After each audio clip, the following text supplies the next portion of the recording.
Bonjour à tous, c'est Nicolas Pomarède, bienvenue dans cette séance de trading sur les US. Alors là, je m'apprête à acheter le titre Baba, Alibaba donc, alors qu'il est très baissier sur le fond. Je vais l'acheter à peu près ici, un stop à peu près là. Achat au marché, 200 actions. Pourquoi je l'achète alors qu'il est très baissier? Parce que ça fait plusieurs jours d'affilée qu'il n'arrête pas de baisser et que là, il réagit autour du chiffre rond des 130 $ et que la configuration graphique m'incite à l'acheter. Alors non pas pour en faire une position de swing trading, pas du tout, mais pour réagir à un mouvement de marché qui pourrait être un mouvement de contre-pied sur cette action-là à aujourd'hui. Bien sûr, c'est la stratégie d'aujourd'hui, une stratégie complètement différente aurait pu avoir lieu hier ou demain, voilà, c'est des choses qui évoluent, qui changent, c'est du jour le jour. Alors là, le titre PPSI, qui a déjà grimpé de 50%, là vous voyez, il est en train de faire un pullback. Donc je l'achète avec une petite position, une petite taille. Pourquoi? Parce que le point d'entrée n'est pas idéal, mais comme j'ai l'intention de penser, bon espoir, on va dire, j'ai bon espoir, j'aime pas du tout ce mot-là en trading, mais que ça soit peut-être le titre du jour qui nous fasse du 100%, 150%, eh bien, je le prends quand même avec une petite position, hein. Il a des volumes déjà absolument extraordinaires, donc on va voir ce que ça donne, bien entendu.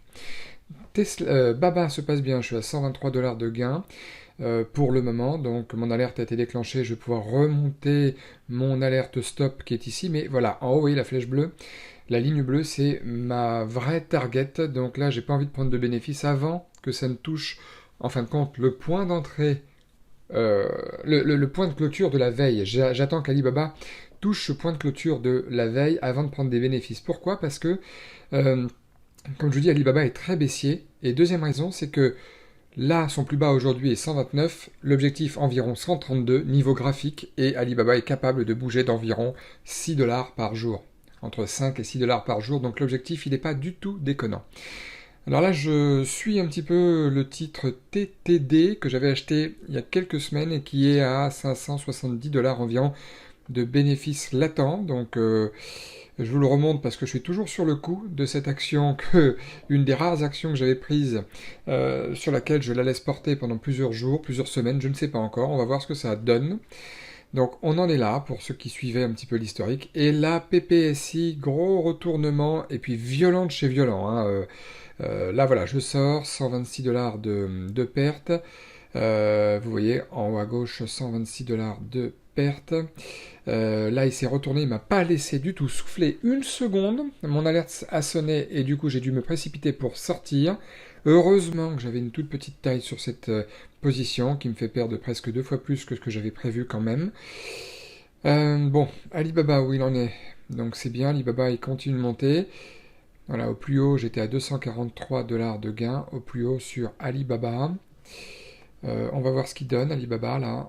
Il n'a pas encore fait de pullback pour le moment, pas encore de bougie rouge pour le moment. Depuis sa cassure de breakout intra-journalière, il n'a pas encore fait de pullback.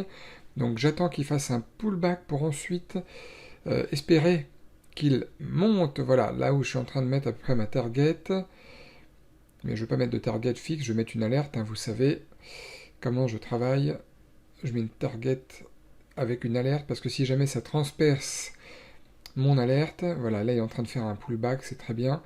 Et bien, au même titre que le titre PPSI qui m'a fait perdre plus que ce que j'avais prévu, ben, je pourrais peut-être gagner plus que ce que j'avais prévu aussi sur Alibaba. On ne sait pas encore, donc il faut arriver à supporter le pullback. TGTX, très très baissière aujourd'hui cette action, moins 42%. Avec des gros volumes, là on est sur un double pullback sur le titre, donc je short maintenant, vous voyez c'est comme s'il remontait, là mon stop elle sera évidemment à ce niveau-là, hein, pas besoin d'aller chercher plus haut. Double pullback, voilà, sur TGTX, donc un peu comme une pierre qu'on lance en l'air et qui redescend ensuite. La probabilité qu'il aille plus bas est intéressante, vu que l'action pour le coup est très baissière sur le fond. Voilà, donc j'attendais ce moment de timing là pendant plusieurs minutes. Je le prends maintenant. Mon stop, un stop très serré. Bon, une centaine de dollars de perte si je perds. Et puis bien sûr l'objectif. Alors je mets une alerte ici déjà pour en guise de premier objectif au niveau du plus bas, mais ma véritable Mon véritable objectif est plutôt autour des 12 $ niveau graphique sur TGTX. Bon, ben, Alibaba n'a pas fait du tout de pullback comme j'espérais, c'est-à-dire un pullback de continuation. Là, il fait un pullback de retournement, donc c'est très très emmerdant. C'est très emmerdant, voilà, qu'il aille même pas taper la clôture de la veille. C'est fou cette histoire, parce que généralement, ça le fait très très souvent de venir taper la clôture de la veille, parce que les traders professionnels ont une prime lorsqu'ils arrivent à atteindre le niveau de la veille avant que ça ne redescende, avant que l'action ne redescende, ils ont une prime s'ils arrivent à la faire monter jusque-là. Donc bon, comme vous l'avez vu, je suis sorti parce que là, il n'y a plus de probabilité que ça remonte pour le moment, 47 $ de gain. Et vous verrez par la suite, si vous regardez cette journée, j'ai bien fait de sortir parce que de toute façon, Alibaba allait couler davantage. TGTX, bon bah, quand jamais 203, comme on dit, hein, ne se passe pas bien non plus. Donc, je vais devoir sortir aussi sur ce trade-là. Pas besoin d'aller chercher. Là, allez hop, je sors. Voilà, j'ai attendu un petit peu, éventuellement, si ça faisait un petit pullback plus... Non, ça ne donne aucune chance. Donc, c'est pas grave. Je vais sortir. Allez hop, les gains du jour, enfin les résultats du jour. Donc 3 trades, 2 pertes. Évidemment, le problème est que mon seul gain ne couvre pas mes 2 pertes. Si encore j'avais eu mon objectif, c'est-à-dire 360, eh bien j'aurais gagné évidemment sur cette journée. Mais ça n'a pas été le cas. Total de la journée, 212 $ de perte, toujours sur le même compte réel. Bon voilà. Ça ne vous empêche pas d'apprendre le trading, ça ne vous empêche pas de vous former. D'ailleurs, si vous deviez vous former, n'hésitez pas à me passer un coup de téléphone. Enfin, prendre rendez-vous téléphonique avec moi, j'entends par là, parce que c'est très important de se former en trading, même quand on perd. Pourquoi c'est important? Parce que c'est important de gagner, c'est vrai, mais c'est aussi important de savoir comment gérer les pertes, comment gérer ce genre de journée. C'est primordial pour ne pas s'enflammer, pour ne pas couler notre capital, pour ne pas désespérer, d'accord? De limiter ses pertes, c'est très important, et de s'en tenir au plan, évidemment, ça va de soi. Bon, vous l'aurez compris, pouce bleu, abonnez-vous, et puis moi je vous dis à très bientôt pour de nouvelles vidéos de trading.